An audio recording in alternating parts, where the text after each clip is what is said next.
এই হচ্ছে আমার ইনকিউবেটরে আমি 90টি ফার্মি মুরগির ডিম দিয়েছিলাম। ও এর সাথে কিছু স্যাসর মুরগি আছে, স্যাসর প্রজাতির মুরগির ডিম।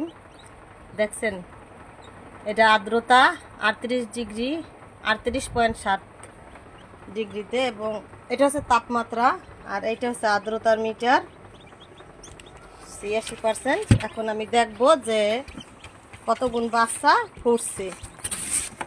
এই দেখেন, বাচ্চা ফুটে বের হয়েছে। এই যে এখানে 90টি বাচ্চা আছে, এই ডিম আছে।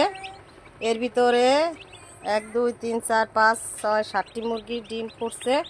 এবং এই যে দেখেন, এই প্রত্যেকটি ডিমে বাচ্চা আসবে বলে মনে হয়। এই যে এগুলো ফার্মি জাতের মুরগির বাচ্চা, একটা না 18 মাস ডিম পারে। ডিমের রাজা বলা হয় এদেরকে।